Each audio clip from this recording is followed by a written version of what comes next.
Hey guys, in this podcast we talk about different health topics. As we're not health experts, we'd ask for you to talk to your doctor or your physician first before using any information provided in this podcast. Furthermore, we talk about third-party views in this podcast. Please know that we have no intention of misrepresenting these views, and we apologize in advance if we do so. Thanks. Hey guys, today we're going to be talking about problem solving, and Paul has some wisdom for us. Yeah. So problem solving is actually one of my favorite areas because I think that problem solving in our lives is probably the most important ability that we can possess. So like in general, people tend to think that problem solving is something that you do on a math test in high school or college or something. Few people realize that you can actually apply problem solving to your life, to social interactions, to job interviews, to pretty much everything we do can be problem solved and done better by the process of problem solving. But most people tend to allow problems to just accumulate and allow their lives to go on. So let's say like you have a bad boss, you just continue going into work every day and hating work. People don't problem solve why they're unhappy. So someone might become depressed. Instead of sitting down and really problem solving why they're depressed and what needs to change, they just continue to go on being depressed, maybe even for the rest of their lives. So that type of person is a very reactive person, but it's a very common person. Right. Most people do not take the little subtleties of their life and problem solve them to make them better. So you have like three main types of people, I'd say. Like you have people who don't problem solve and they just let problems keep affecting them over and over, day upon day. You have people who actually problem solve and they get better and better at things. They no longer feel stressed about stuff they're bad at because they fix the problem and they progress onward and onward to their eventual goals. And then you sometimes have people who are really into problem solving and sort of build an ego around problem solving. Yeah, right. And they just make up problems that don't even exist and try to solve them. Yeah, they just love problem solving so much that they're willing to waste time finding things about themselves that actually aren't wrong. Right. And anyone can fall victim to that. And yeah, I was just going to comment, like, I think this is like this stemming, like, the connotation where nerds come from. A lot of nerds solve, like, plain diminished returns problems. Mm-hmm. Problems that, yes, even if you did find the solution and investigate it, it really wouldn't help us as a whole society. So. And I think, you brought up nerds and stuff, and I think what's interesting about nerds is that nerds really develop and hone their problem-solving skills in, like, high school and stuff. Yeah. But they don't really apply those problem-solving skills to things like mathematics and science. Right. And one of the reasons why you see nerds develop and really progress in society as they get older is because they start applying those problem-solving skills to social encounters, too. Right. And once they have the realization that they can do that, they go on to do great things afterward. One thing I wanted to comment, just as an example of like things that require an immense amount of problem-solving skills but don't really contribute to society are like video games. Video games, especially like strategy video games, or even chess, for example, they take an immense amount of brain power, and there's a lot of, obviously it's a huge mental competition. But if you looked at like the output, like the economic output from chess or from video games, it wouldn't be very high. So I think there's some debate between transferring that. Like a counter argument to that, because I was actually about to use a video game example, is that through playing these video games, like chess, for example, is a closed environment system that forces you to use your problem solving to win a game. And I think that games like chess and video games exercise your problem solving ability and actually make you more capable of solving problems that are pragmatic and do have social value. So I think of games as a means, closed system games as a means to developing our problem solving skills and not necessarily as a waste of time. For me, the investment I've made in chess has helped me in all areas of my life because I'm able to problem solve other things. And that's often the case with nerds. Like, maybe problem-solving math problems isn't that pragmatic towards society because they've already been solved by someone else. Right. But they're just honing that skill. Right. And I think honing that skill is far better than not using that skill at all. And I think that most people fit into the category of not using their skill at all. Right. And they're reactive when, like I said, when there's a bad boss, they're unhappy with their job every day. They don't problem solve. They just go on the rest of their life living like that. Yeah, I mean, I guess one thing, this is obviously a different topic. We're talking about like what problems to solve, but I think some people would argue that yes, maybe video games and chess do exercise your ability to problem solve for more pragmatic problems, but you could exercise your problem solving abilities on a pragmatic problem already. Instead of using chess, you could use another exercise that would actually enhance your ability. And this would get into sort of whether a simplified closed system game has the ability to sharpen a skill better than sort of an ambiguous goal that is hard to sharpen. And I think that the advantage of chess and like games like this is that they provide sort of simple problems that help us to develop skills that we couldn't develop going out in the real world just because the problem is too large and there's too much to think of. Right. But let's not get too deep into that. Yeah, right. But I wanted to give an example of like how the two different approaches of problem solving versus not problem solving can be seen. Right. So like I used to play competitive video games like in 7th grade, 7th, 8th grade. I was really into like trying to become a professional video game player and making money off of it. And so there's this thing in Halo called matchmaking, where you would sign in and they would set you up against another group of players to play. And it was just a way to allow players to scrimmage each other. So you basically would have two groups of people. You would have these people that would go on and play 12 hours a day in matchmaking. They'd play 12 hours a day upon day upon day, and they'd accumulate hours and hours and hours of practice. And then you'd have these people that would go on, maybe 30 minutes a day, an hour a day, accumulate a little bit of practice, but only like 1/12 of what the other people did. And at the end of the day, you'd see that person that was playing 1 hour would crush the person that was playing 12 hours. Really? Wait, that same day? I'm not saying that it's the practice alone, but an element, like, you'd see these people who would just play a little. You'd see examples of people who just barely play, and people would play a lot, and you'd see these people who barely play be better. So how is that possible? Yeah. And I think it all comes down to problem solving. Really? Okay. So these people that would play 12 hours a day would just kind of just go into matchmaking and play. They just scrimmage. Like in basketball, it'd be like just getting a game 5-on-5 going. And they just play game after game after game and things like that. But the approach to the person who played an hour was that they would play a game, then they'd review the game, figure out where their problems were, and fix them. So in basketball, let's say that you play scrimmages upon scrimmages, right. And you never analyze anything. If you have bad habits, then you're just reinforcing those bad habits by continually playing. Let's say your dribble is off, or maybe your free throw shot or something is off. If you never analyze, and what we talked about earlier, like almost humbling yourself, your skills, laying your pride aside to see where you're actually going wrong, and you focus on those types of those deficits, you'll do the J curve where you go down. And we talked about this in the Skill Up podcast. But that you're saying the active focused learning is what made the difference. Yeah, it's deliberate practice. But deliberate practice is problem solving. So the guy who's just playing the hour versus the guy playing 12 hours is going back and saying, this is what's wrong. I'm going to fix it. They fix it, and then it ceases to be a problem anymore. So let's take an example in basketball. So let's say you play scrimmages all day, and you have a really good right-hand dribble. Okay. And you just play day upon day. Your right-hand dribble gets better and stuff. But the defender has an easy solution to stopping your right-handed dribble. And that's just guarding you so you can't use your right hand. Right. So the player who doesn't sit and analyze and realize that, like, I can't keep using my right hand because the defense will adjust accordingly, but instead goes and starts practicing with their left hand, will suddenly become a much better player. So you sort of see the diminishing returns thing. You can continue to get better with your right hand, but the defense can so easily stop you that now, if you do some analysis, you realize, I need to problem solve and get better with my left hand. Right. And the reason why most people don't do this is because even if they do see that the problem is the left hand, they don't have the patience to play with the left hand because they're much worse at the beginning. Yeah. And that brings us right into what I want to say next. So why is it that people don't problem solve? Right. I think there's two factors that go into it. Laziness is one, and the other is ego-driven reasons. Okay. So let's just start with laziness. Which one do you think is bigger? I think ego is bigger. Okay. I'll explain that. Yeah. So laziness is pretty like common sense to why. Like the thing is that problem solving, like when you took a math in high school and you had to problem solve, it's stressful. You have to use a lot of brain power. You have to think. You have to come to grips with the fact that you can't solve this problem right away. Now that's kind of ego related, but it's stressful, and so we try to avoid it. So what first thing is I think that we're lazy, and so we avoid it. Now let's get into ego. So I haven't really done like in any of the podcasts, I've not really talked too much about what the ego is. So let me just describe it real quick. Yeah, sure. So the ego is a logical construct that only human beings have.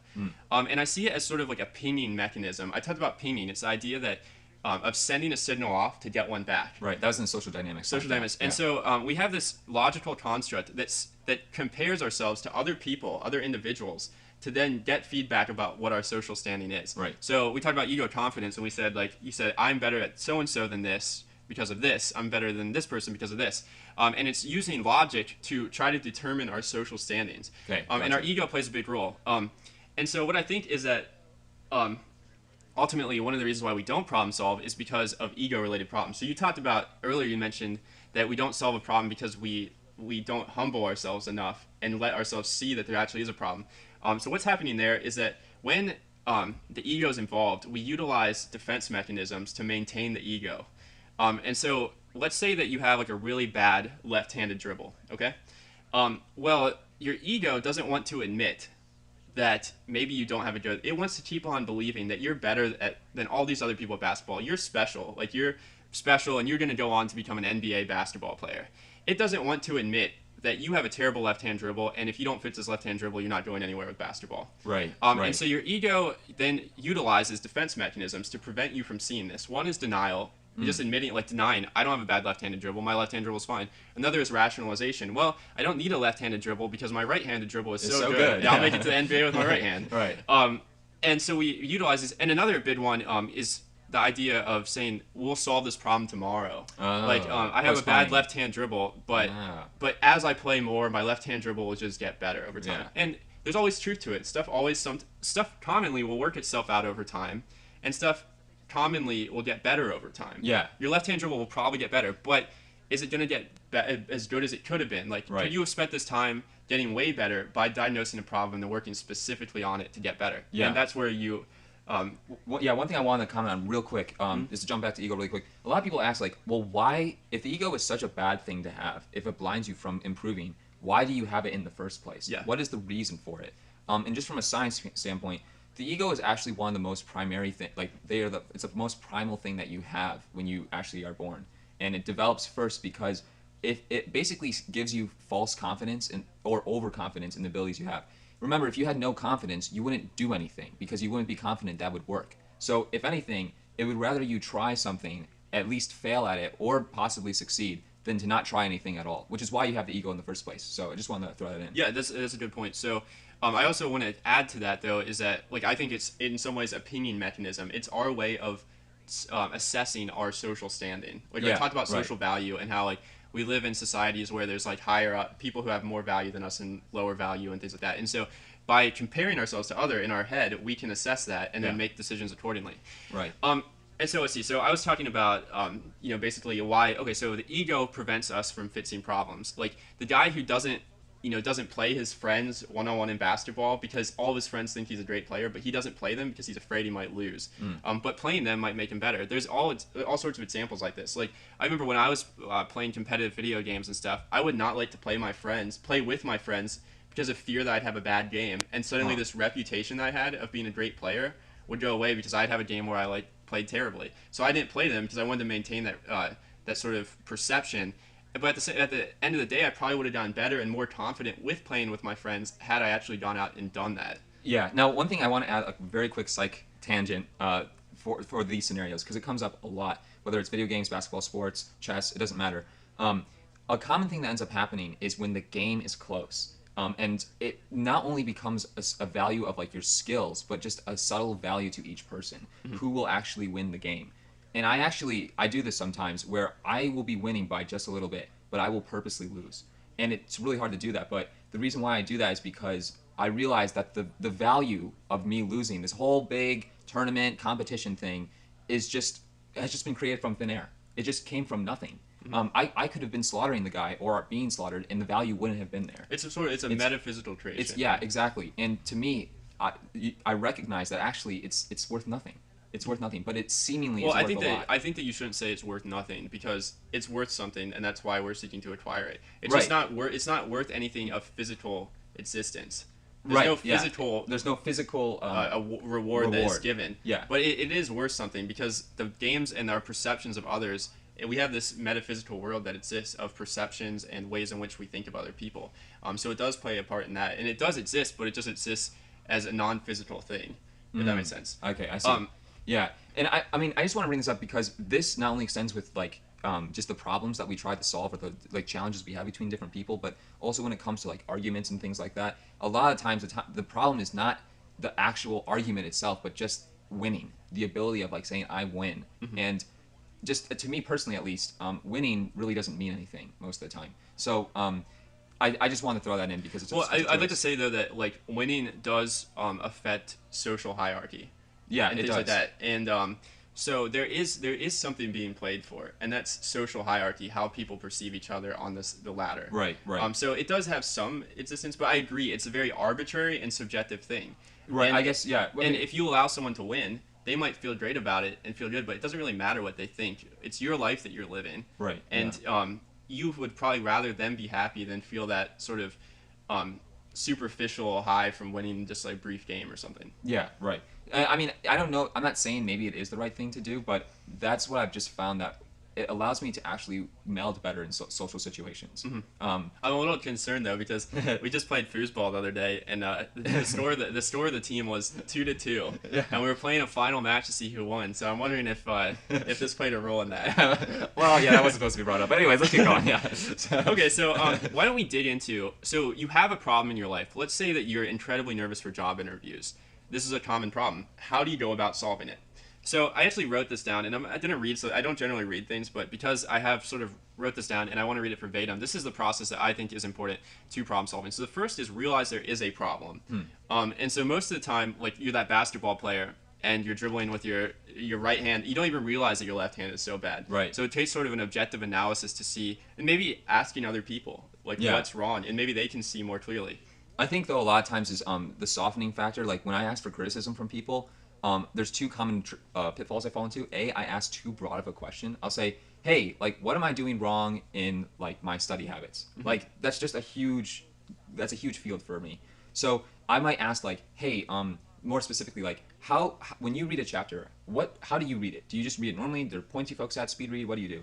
So that's one thing. The other pitfall is that people don't like getting criticism. Like there's a social. I can explain this resistance in some sense. Like, if you've ever given someone a compliment, if you'll notice that oftentimes they give you a compliment back. Right. When you give someone truthful, negative and stuff, they often give it back too. Yeah. And so we don't want to volunteer negative stuff towards others for fear that they will volunteer it towards us, which we don't want. Right. Yeah. And that's one of the reasons why we actually are afraid. But we also don't want to hurt their feelings because we know how much a negative thing can hurt someone's feeling, and we realize too that our opinion may just be subjective. Maybe we have something wrong with them that other people don't. Right. There was a chapter from How to Win Friends and Influence People by Dale Carnegie where it said like when someone gives you criticism, don't try to defend yourself. Listen to it and improve yourself with that criticism. That's free feedback.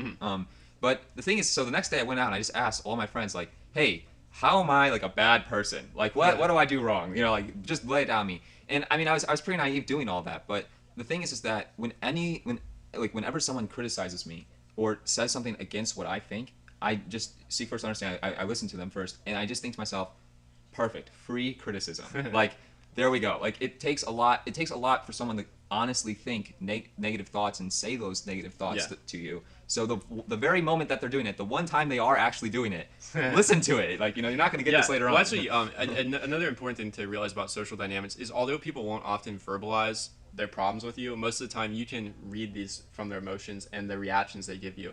So the common thing that happens a lot is people talking to people and the person who's listening not really caring about the topic and not really being that interested in the topic. Well, that person who's like that will be portraying stuff in their body like I don't really understand what you're saying. Not really interested, and they'll be making weird facial expressions. Yeah. And so they will give you that feedback, but you have to look for it. Okay. And so some people who have problems don't look for it, and so Yeah. you can kind of actually get feedback a lot of times from emotions of people. But you have to, they're like the disclaimer is that you have to be a little bit hesitant to think too much into it because you could interpret someone as being bored and uninterested in what you're talking about, but in reality they could be wearing a coat that makes them feel discomfort. Yeah. Okay. And also when people give you feedback about yourself, you should be a little wary of it too, because you have to realize that their opinion is subjective and they see the world a certain way and they want people to be a certain way. Yeah. So you don't necessarily need to change yourself to fit into their criteria of what makes a good person. Yeah. So you have to evaluate it first. But most of the time, the advice is good and should be at least taken into consideration and not denied.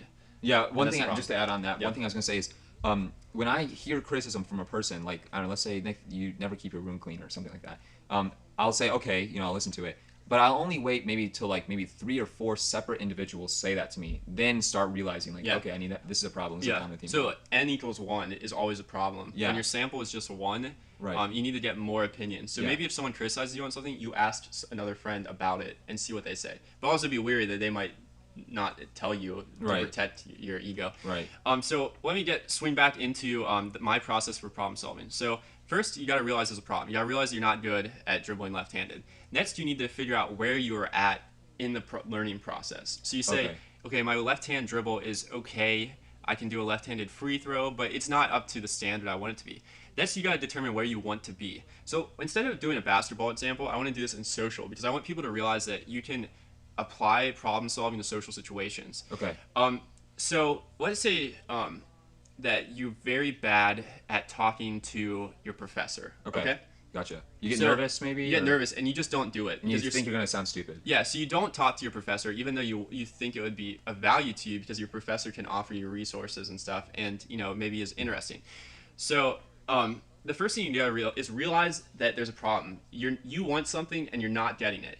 Huh, okay. Next, assess where you are. You say where I am at now is like I don't go and talk to professors because I'm nervous, scared of what they think of me, scared I might say something stupid. You assess the way you feel at the moment, And then where you you are. figure out where you want to be.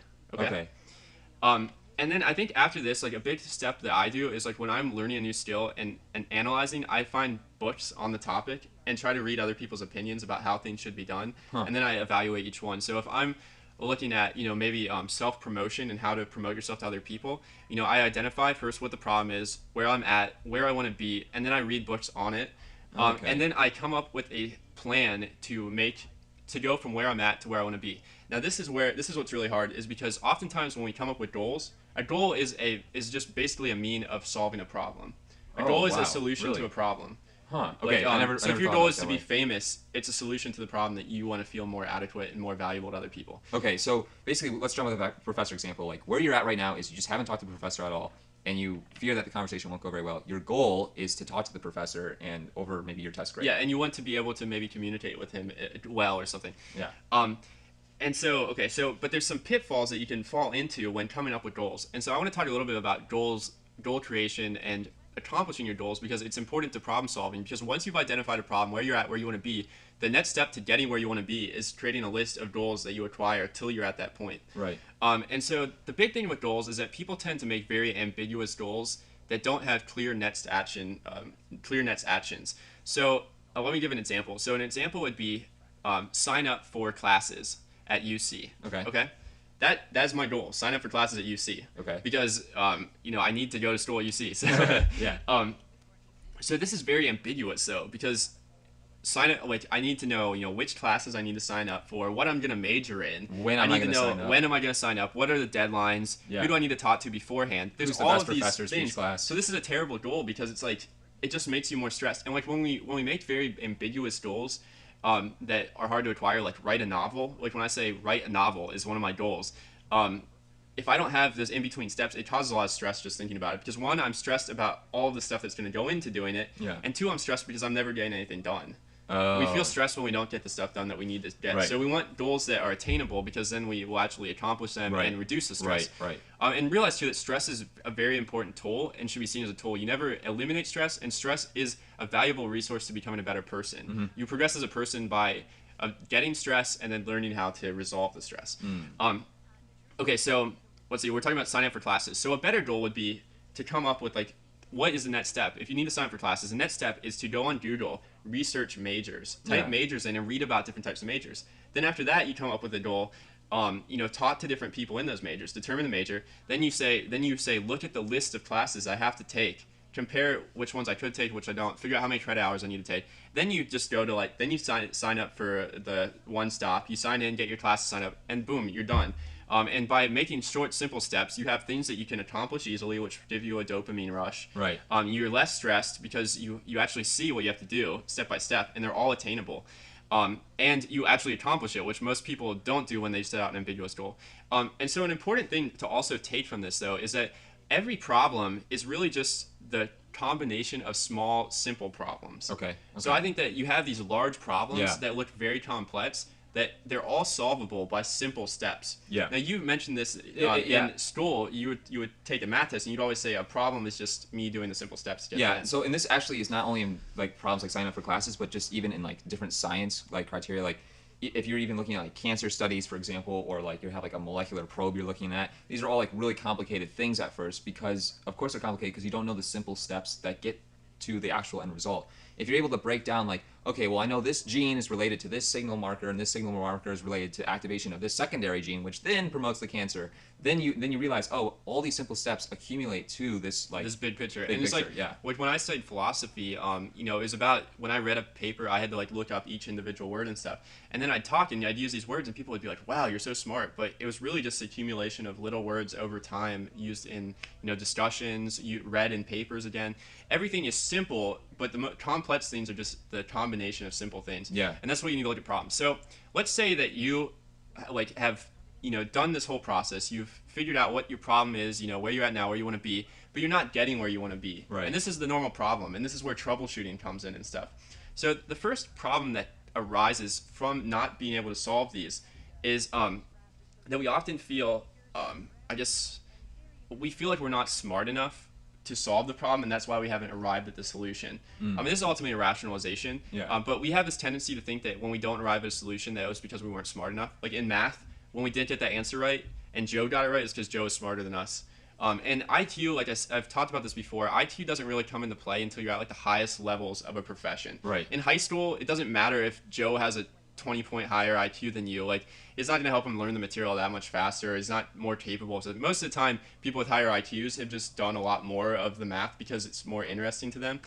It will play somewhat of a role. Yeah. But just remember, IQ measures only a specific ability, mental ability of the brain, not all abilities of the brain. Yeah. There's like EQ and many other types of intelligences in the brain. And so basically, it's wrong to think that just because you're not solving it because you're not smart enough. The one thing that's really important to remember is that the more time you spent with something, the more in depth you can look at it. So let me give an example. Like, I started playing chess like maybe 3 or 4 months ago, and I've been trying to get to a high level and stuff. And when I started playing, my brain was focused on simple stuff like how do the pieces move. Like what pieces, what strategies go. With how to what. open, like what's the first move I should make. Very simple stuff.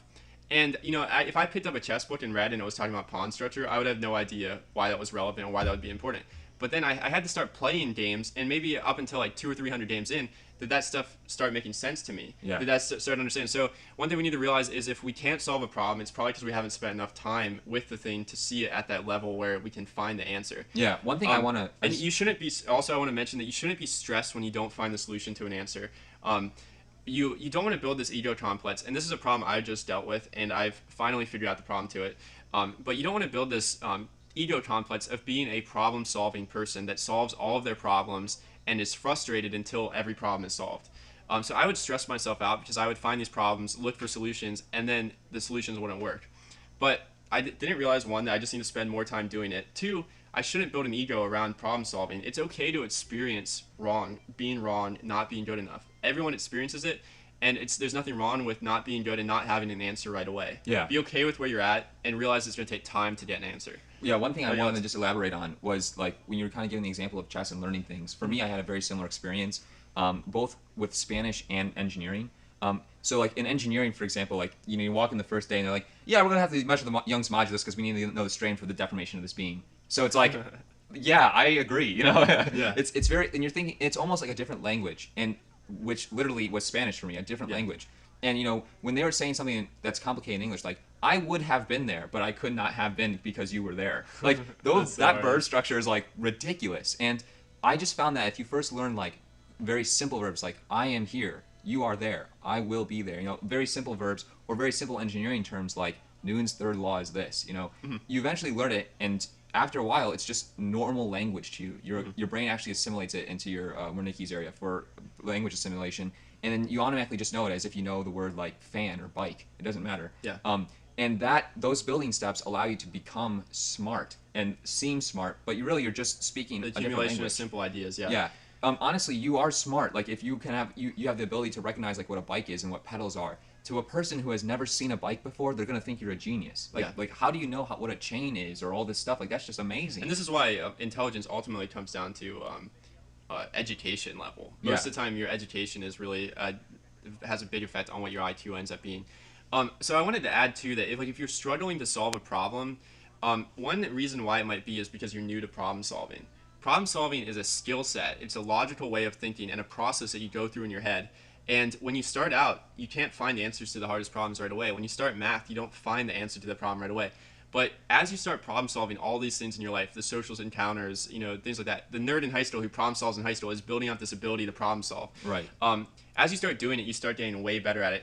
And so you have to remember that we have a logical and an emotional side to our brain.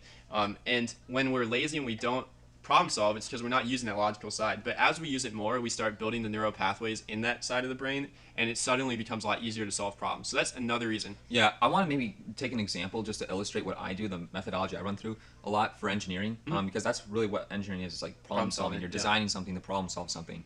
So what I normally do is I first of all get a piece of paper and I just write down specifically what is the problem. And I forgot who, but someone famous said, a problem written down or identified is a problem half solved. A lot of times, that's a great point. Yeah. A lot of times we just think like, oh, we just have to, like, I don't know, we don't know what the problem is. So let's give an example. Like redesign the house. But I want someone say like moral epistemology, and you don't know what it is. So you'd write down on your paper, what is epistemology, and you solve that. As soon as you know like what your actual problem is, then you can't really take the next step to solve it. Right. So let's just say like let's just say you want to like take a researcher standpoint on like just imaging cancer, like figuring out where cancer is. Okay. Now obviously that's a huge problem. Thousands of people tackle it every day, but this is like the typical mindset that I run through. Okay. I would say, all right, my goal or the problem, which is the same thing, is to image or to specifically determine from background what is cancer. Okay, where it is.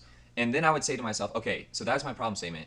Then the next step I say is, what options or tools that I have at my disposal to like look at this that I might possibly consider. So I'd write down like MRI, like the magnetic resonance, or X-rays, or ultrasound. I would look at visual sight or fluorescence. I list them all. Yeah, and I want to add that that's something that I didn't really mention, but you need to, once you figure out where you want to be and you come up with different solutions to get there, you need to evaluate them. And I've mentioned before in the logical fallacy thing how there's this thing called anchoring and adjustment, where we tend to pick the first thing that we say and have an unfair bias towards it. Yeah. What's important is when you make these different solutions up, that you evaluate each one equally. Right. And don't just choose one because the first one you came up with. Yeah. Yeah. And the thing is that the reason why you have the preference of choosing the first one you came up with is the short-term memory storage ability in your brain. Yeah. If you wanted the third one, then your brain would have to remember 3 things at once. And your brain can only remember 7 things at once. Most brains can. Yeah. So the whole point is that if you write stuff down, you're relieving yourself of your short-term memory limitability. I don't even know what limitation. Yeah. Mm-hmm. Limited ability. Yeah. So anyways, so the whole point is when I'm writing all these different options, okay? So maybe I've written down like 7 different imaging technologies.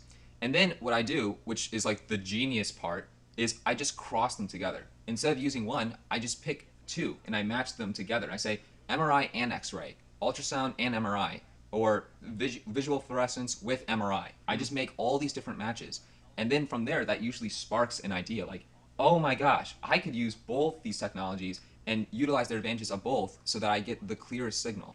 Let me mention too that by having this plan and starting to do the plan, you give yourself more exposure to the problem. And like I said before, when we are more exposed to a problem, like that, after I'd played 200 or 300 chess games, I started seeing stuff that I didn't see before. So by creating an action plan, you allow yourself to get that exposure time, so you can start seeing a deeper meaning to the problem and deeper solutions. Yeah, right. So, and the whole point is, I mean, that's a very simple example. Real life, they may cross 4 different things. They'll have a huge chart and they'll cross like 4. They may have 30 different options to choose from, and then you cross. You do this huge chart, you cross all these options together, and usually from there it's very obvious what the best option is.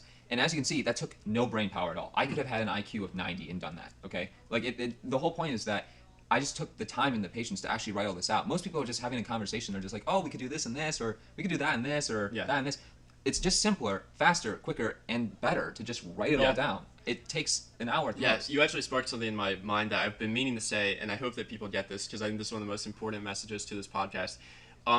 So there's people out there that we think of as geniuses and stuff. And when they see a problem, they just see the solution. Yeah. So Richard Feynman, I've talked about him before, talked about, like, he's considered a genius. I mean, he's one of the most innovative physicists in the last century. So he's a genius. But he said that, like, he started developing this reputation as being someone who could solve puzzles. And so he said that what would happen is, like, someone would come to him first spell with a puzzle, and it would take him the normal time to solve it. It would take him like 20-30 minutes. Then throughout the day, more people would bring him that puzzle, and he'd know an answer right away. But one of my friends was tutoring someone in math, and he gave him a problem, and my friend solved the problem, and he's just like, wow, like, I wish I could do that. And my friend was like, this problem is solved through logical steps. Like, okay, so a grandmaster chess player doesn't see the game differently than we do. He plays it just as logically as we do. He says he goes through all these different moves and then evaluates them with the criteria. He doesn't have some superpower. He's going through all the steps logically, just the same as a mathematician when looking at a math problem solves it step by step. They don't skip steps because they're so smart. It's just that the smart person knows that they have to do steps to get to arrive at the answer. Right. But people don't just look at problems and solve them instantly. They've either already, if they do, it's because they've already seen the problem or a very similar problem. But all problems are worked out logically, step by step, sequence by sequence, and no one skips these processes. Yeah, the person who solves the problem, the smartest person is not the person who can solve the problem, but can think of the strategy to solve the problem. Yeah, that is where a the genius. intelligence is. So like, if you give a genius a puzzle, someone with a huge IQ. It's not that he just instantly sees the answer. It's just that he organizes his thoughts better. He evaluates different solutions and options, and then arrives at the answer because he organizes thoughts better. Yeah. Not because it just clicks in his mind what the answer is. Right. It could happen just by luck. Yeah. Okay. Well, I'll do. Maybe we have a few minutes more. I'll just do a simple example. Well, why don't I add one more thing, and then let's end on your example. Sure. So one last thing is, if you're like really struggling with a problem, or you're evaluating how you're playing. Actually, if you're evaluating how you're playing, a big mistake that people make is contributing something bad to one event. So it's a logical fallacy, but like, let's say you're playing basketball and you're playing one-on-one against one of your friends. The score's 14-14. Your friend pulls up for a three. You forget to jump in the air and block it. He makes the three. You lose. Most people take the situation and say, I lost this game because I let him take that three-pointer. Because I didn't jump and block it. Like, I can't believe I barely lost this game. No, he scored 15 other points against you. Right. You lost because of 15 other reasons. And the thing in chess, for example, is that a lot of people will lose a game because of a blunder, like they make a bad move. But the reason why they made the blunder is often because the 15 moves they made before were just really bad, and they're increasing the odds that their next move is going to be a blunder with each bad move. Okay. So you need to evaluate all of the things that happened, not just the last event that caused a negative result. Because you lost the basketball game because he scored 15 points against you, not because he made one three-pointer. Yeah, that's such an important statement. I'm really glad you brought that up. So why don't you get your example? We're talking about puzzles. And this is a really simple example just for you guys to understand. Like, when I was in first grade, like, I was a classic nerd just like Paul, and I wasn't a nerd in school, by the way. You weren't? I think you were. Anyways, you are now. But anyways, I am now, though, yeah. So basically, what ends up happening is I had this. We had just learned like long division. You know, when you like draw like that L-shaped box and you like carry the one or whatever. So I took like a 30-digit number and divided it by like 7. And it took me like maybe 10 pages to do it. Like 10 pages of taking the arrow, carrying it all down, subtraction, put a number, and like the remainder was like 2 or something like that. And the thing was, is like everyone was like just astounded by my ability to do this. Like they're like, you're just a genius, Nick. And I'm like, in reality, like that's actually how life is. That's exactly like people. That's a great example. People will like think like, oh wow, you're just a genius. I don't know how you ever figured out that huge problem. But all it was a series of simple, easy steps that you could learn in first grade. And there's so many achievements I look at. I'm like, God, that was so easy. Why didn't I think of that earlier? That was so clear. So, anyways, I just want to leave you with that.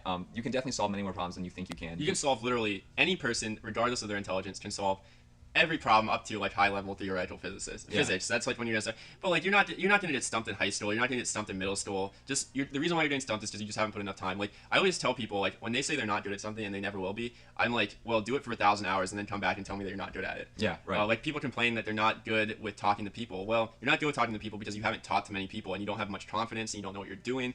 And so that person just needs to talk to people for a couple thousand hours, and I guarantee they will be good at talking to people. Yeah, and do the active learning that you were talking about. Yeah, and earlier. do the active learning, like and like with social situations, it's often hard to come up with a solution right away. And I find it's really important to read a lot because you need to get other people's opinions. Because we might think we found the solution, but then it's really not the solution. Right. So you're going to go through phases in life that you have to troubleshoot through, and other people can help you with those because they've been through them too. Yeah. Everyone's been through the same thing that you've been through at some point or another. All right, not to keep last thoughting, but I have one more last thought too. I just wanted to mention this. Like, maybe a lot of people might see me pretty smart in like, I don't know, science, like in engineering and medicine, I guess. But the thing is, like, I am incredibly dumb, like when it comes to pop culture, and like people are so much smarter than me. But the thing is, like, you might think, like, if we had a discussion about pop culture, I would just look like a complete idiot. And from that discussion, you would take away that I'm just stupid. But the thing is that the whole point I'm trying to drive is that you can be really smart in specific areas. And the only reason why is because you've invested more time in that. It's not like you were evolutionally born with knowledge of that area. Okay. Yeah. So the whole point is that everything happens logically. You have knowledge because you logically learn. Yeah. The people who are really good at pop culture is because they've been exposed to more pop culture. That's like a heavy. They watch it more on TV. They're more interested in it. Like all sorts of stuff. Right. So the whole point is that if you're exposed to something more and you do this active learning approach, you will be substantially better at it, and you will be able to solve problems in that field much better. So, anyways, okay, we should probably let you guys do that. All right. Well, guys, thanks for listening, and we'll stay tuned for other podcasts. Thanks. Thanks, guys.